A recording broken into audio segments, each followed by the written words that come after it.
Les modes alternatifs de règlement des différends ont été un objectif du gouvernement en 2016.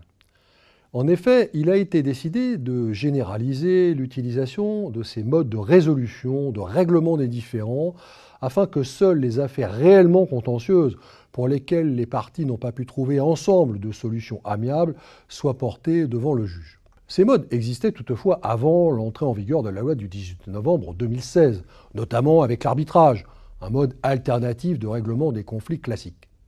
L'arbitrage, c'est une justice conventionnelle qui vise à un compromis devant une juridiction arbitrale dont les parties déterminent librement la composition.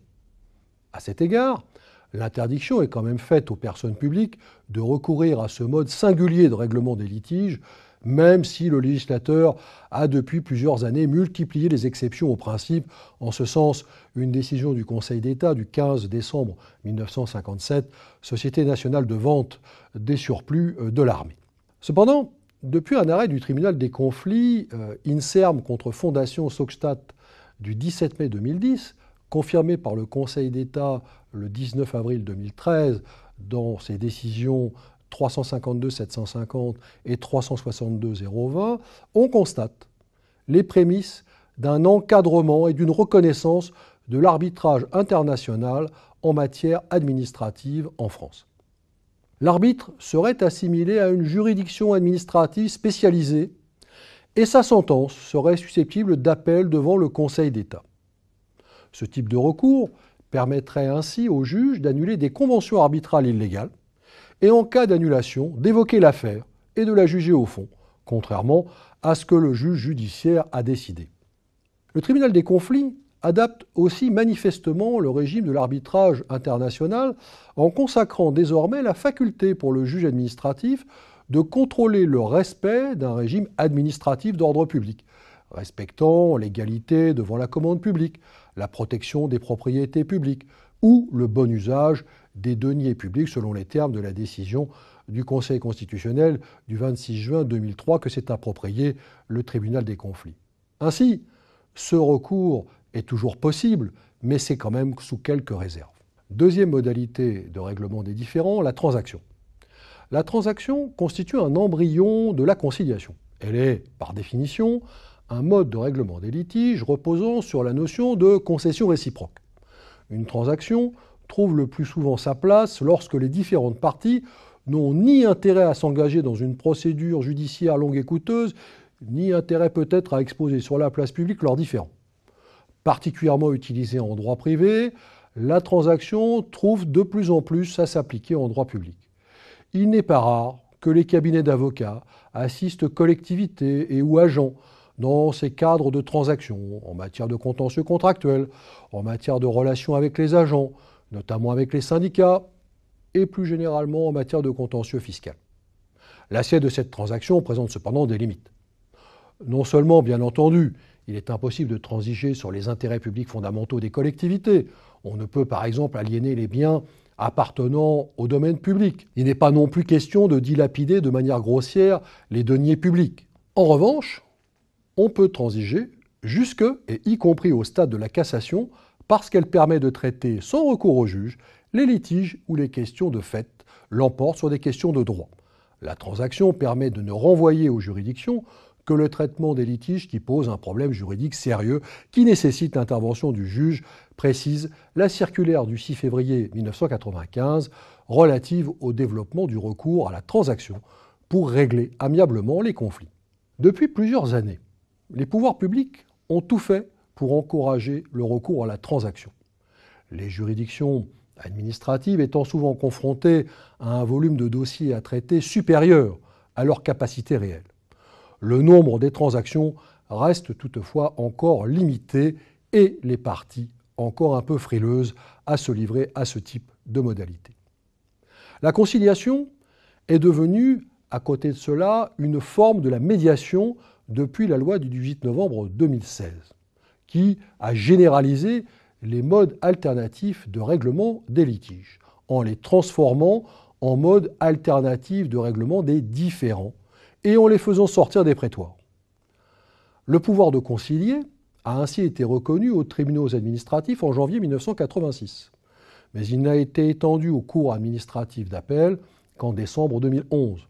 D'autre part, la médiation n'a fait son entrée officielle dans la partie législative du Code de justice administrative qu'en novembre 2011, à la faveur de l'ordonnance du 16 novembre 2011 qui portait transposition d'une directive du Parlement européen et du Conseil du 21 mai 2008 sur certains aspects de la médiation en matière civile et commerciale. Mais, selon l'article L771-3 du Code de justice administrative, cette procédure ne s'applique qu'au seul cas, rare par construction, de différends transfrontaliers, et elle ne régit pas le traitement des litiges internes, contrairement aux recommandations du Conseil d'État et à la différence de ce qui a été fait en matière civile. Autrement dit, son champ était très étroit. La loi de 2016 l'a en revanche étendu assez largement. En quoi consiste aujourd'hui la conciliation-médiation ?